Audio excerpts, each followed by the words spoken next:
Dustin Abbott, and I've got a unique opportunity over the next few months.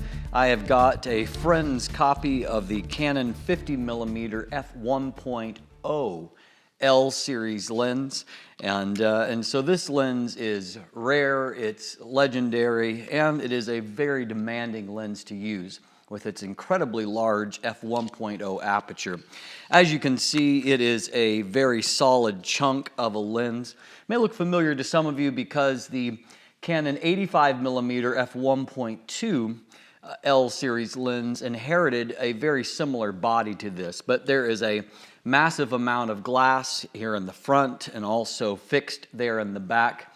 I've begun to use the lens and calibrate it in and use it on a few of my bodies, and I've discovered that really the autofocus does quite a good job overall. Obviously at f1.0 the depth of field is incredibly small, and this lens it's one that has quite a reputation. It's a collector's item, obviously, but beyond that, in terms of actually using it, it certainly does have something to offer. That being said, it has to be used in the right way, not just with autofocus, but in the situations you put it in. It flares quite strongly, as I'll show in a few examples here.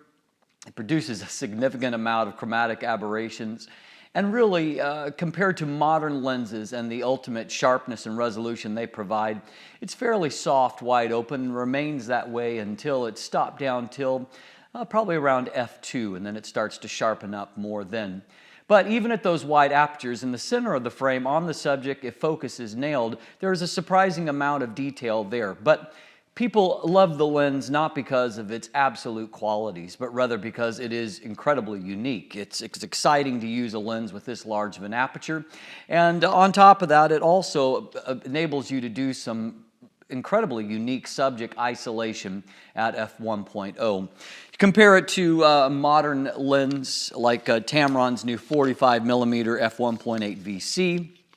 Obviously, the Tamron has a much smaller aperture by comparison, but when you compare the two lenses physically, while they're roughly equivalent in length, the weight of the Canon f1.0 is incredibly different.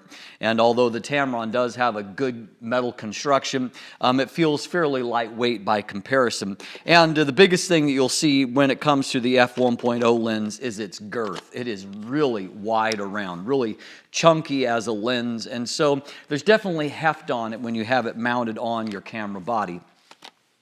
Over the next few months, I'm going to be taking pictures with it in a variety of settings. I'll be sharing galleries. I've already got a gallery going, and I'll throw a link to it down below here. If you want to take a look at that, pictures of the lens itself, pictures taken by the lens, I encourage you to take a look. I'll also share perhaps a few gallery type videos, just image samples here on YouTube, along with my observations. I'll be taking a look at its bokeh quality. I'll be taking a look at overall image quality and resolution, and mostly just sharing a lot of pictures with you. This obviously isn't the kind of lens that everybody's going to go out and buy because it's not even made anymore. And they're relatively hard to find when they go on and when they do go on the market, they're pretty expensive, and finding used copies of them that beneath a cost of a minimum of $3,000 is extremely rare, and often they go for $4,000 plus. And so there's a lot of money invested in these, but I wanted to just take a look at something that is incredibly unique and special, and so I hope you'll enjoy the ride with me along the way.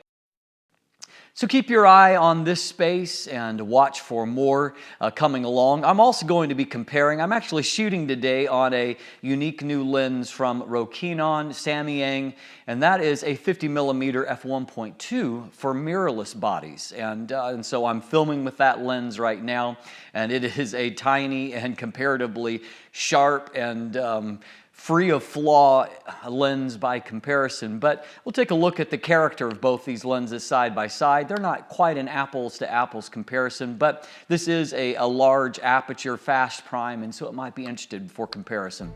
I'm Dustin Abbott. If you haven't already, please subscribe. Have a great day.